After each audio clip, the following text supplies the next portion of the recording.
Bonjour à tous et bienvenue sur Tech Flash, la chaîne de l'actualité tech. Aujourd'hui on va parler d'Elon Musk et d'un deal qu'il est en train de regretter d'avoir fait. Il est en train d'essayer de trouver plein de raisons pour pas faire ce deal. On va aussi parler de piratage et de Linux. On va parler de Netflix qui fait un partenariat avec Ubisoft et de Nvidia avec une puissance de calcul vraiment incroyable de leur nouvelle puce. Donc pour ceux qui connaissent pas la chaîne, tous les jours une vidéo avec le meilleur des actualités tech du jour. N'hésitez pas à vous abonner et activer la cloche pour ne rater aucune vidéo.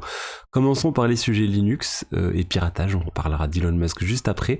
En fait, on a un nouveau gang de pirates et tous les logiciels de piratage de type ransomware qui ont pour but de chiffrer le système d'information d'une entreprise, donc de le bloquer et de demander une rançon pour plusieurs millions de dollars pour récupérer les données.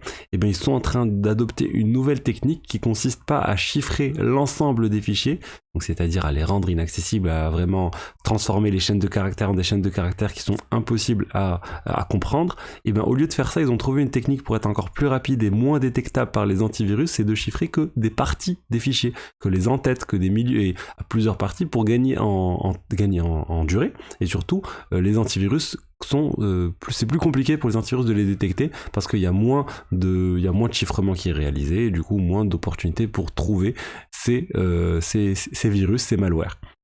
Donc attention, ça veut dire qu'on risque d'avoir encore de plus en plus de ces piratages parce que c'est toujours le jeu du chat et de la souris et là c'est les attaquants qui ont l'avantage.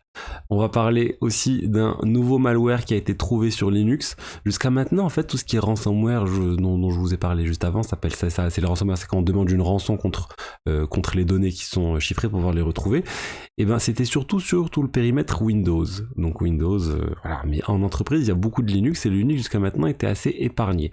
Mais là, on a un nouveau virus qui cible tout ce qui est Linux, qui est sorti. On a toute une analyse sur le virus et il est vraiment très très poussé. Déjà, il s'installe pas d'un coup, il se fait en 3 ou 4 étapes différentes. Donc le virus, c'est comme s'il récupérait son code, on va dire petit à petit, ce qui le rend encore de moins en moins détectable et c'est plus compliqué de le détecter. Il utilise toujours des failles de sécurité pour s'installer, donc si jamais vos divers équipements Linux sont à jour, ça devrait pas poser problème. Le problème, c'est qu'il y a plein d'équipements qui sont difficilement mis à jour.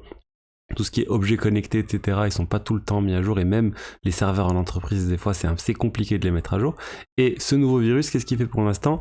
Il déploie un logiciel qui va miner de la crypto-monnaie Monero, mais il déploie aussi d'autres choses. Il déploie d'autres, des mécanismes qui peuvent entraîner jusqu'à la prise de contrôle totale sur l'ordinateur, sur le serveur, et donc jusqu'à, par exemple, l'enregistrement de la caméra ou d'autres choses, mais c'est vraiment, il peut faire ce qu'il veut sur le PC. Donc là encore, on risque d'avoir une vague de piratage parce que voilà, il y a de plus en plus de sophistication au niveau des logiciels. Des logiciels de piratage. Et parlons tout de suite d'Elon Musk. Qu'est-ce qui se passe avec Elon Musk?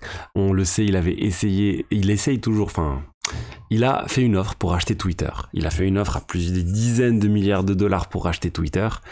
Et depuis, il essaye de ne plus acheter Twitter. Le problème, c'est qu'il a signé un accord pour l'acheter. Et du coup, il y a un procès actuellement qui devrait commencer en octobre. Twitter qui est en train de porter plainte contre Elon Musk pour le forcer à racheter Twitter. Et là, Elon Musk essaye de trouver plein d'excuses pour ne pas acheter Twitter.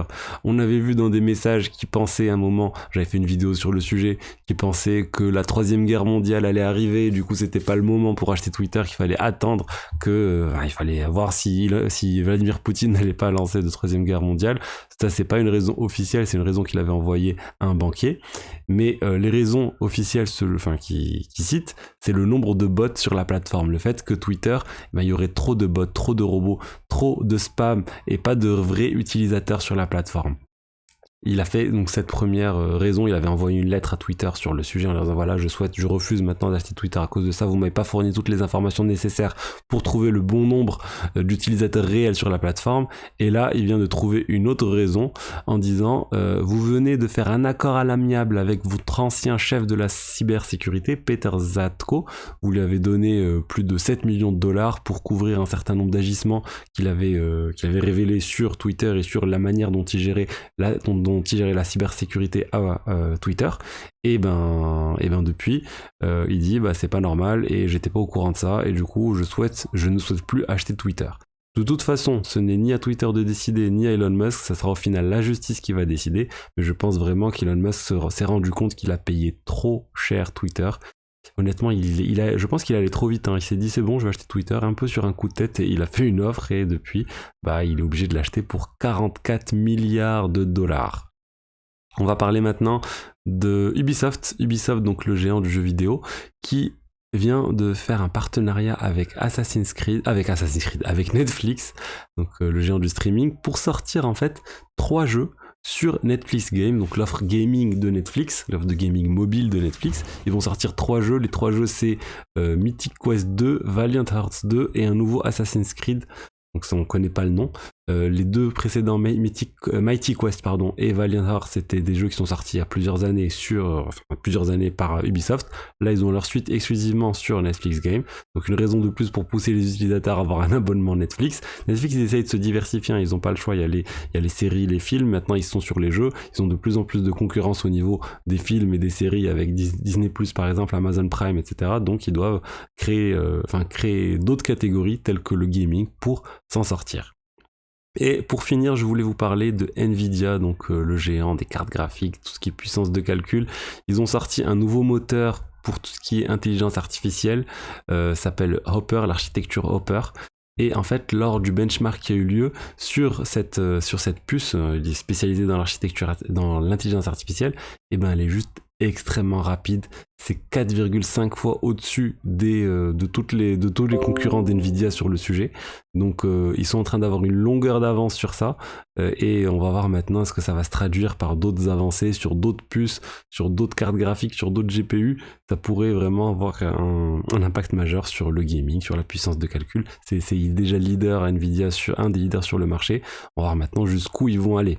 Donc voilà, c'était tout pour les actualités tech du jour. J'espère que le contenu vous a plu. Si c'est le cas, n'hésitez pas à vous abonner, à liker et à commenter cette vidéo, et je vous dis à demain pour la suite. Au revoir.